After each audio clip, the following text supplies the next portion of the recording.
This is a story about myself and about Tom Quick, who going into his senior year at KU in 1984 was a KU quarterback.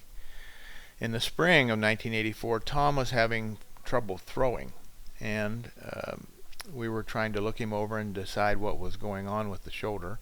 In those days, we had no MRI. We didn't understand anything about instability of the shoulder. We didn't understand slap tears. They hadn't even been described. Didn't understand labral tears, biceps tendon problems. The science of the shoulder at that point was fairly rudimentary.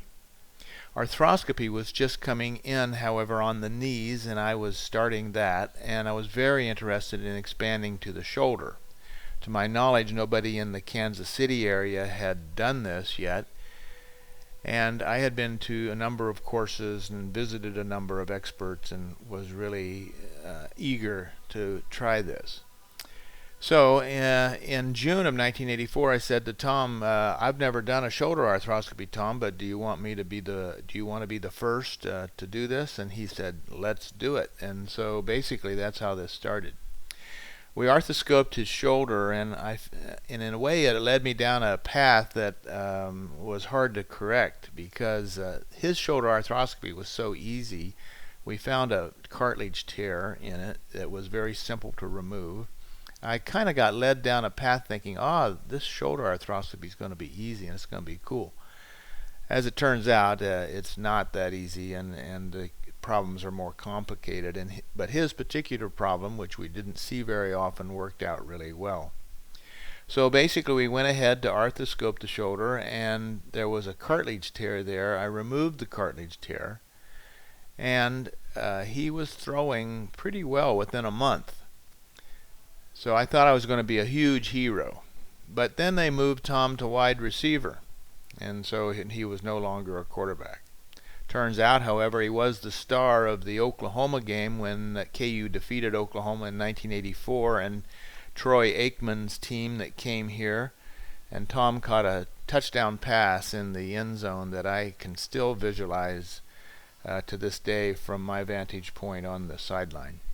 So anyway, Tom let me have permission to do this video, and it's very interesting. 30 years ago now, 1984.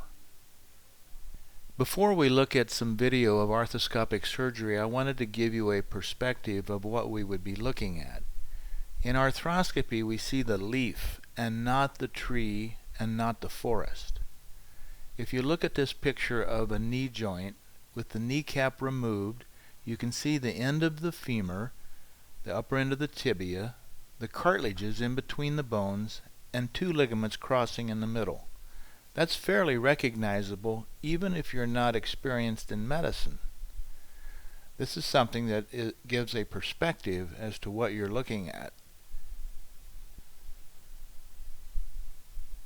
If we were to look at this skeleton with the knee bent over the table and two black dots where the anterior cruciate ligament attaches on the femur and in the tibia, that too gives a good perspective of what we're looking at.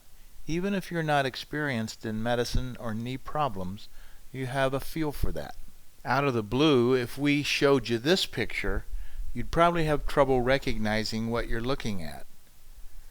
These are the two black dots where the anterior cruciate attached, but we've come up so close on it that you don't have a perspective. And that's what I mean, you're looking at the leaf and not the forest. Keep that in mind while watching the video.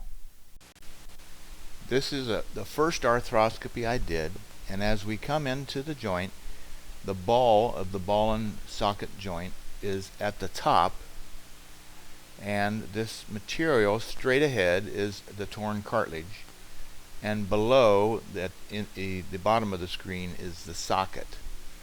So here, as I came in, I found this tissue which was sticking into the joint, similar to the way a cartilage tear or a meniscus tear in the knee would look, in the same manner.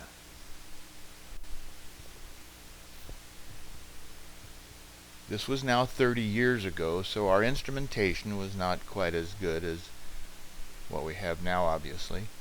But this was an early shaving device, and I was able to remove this torn piece.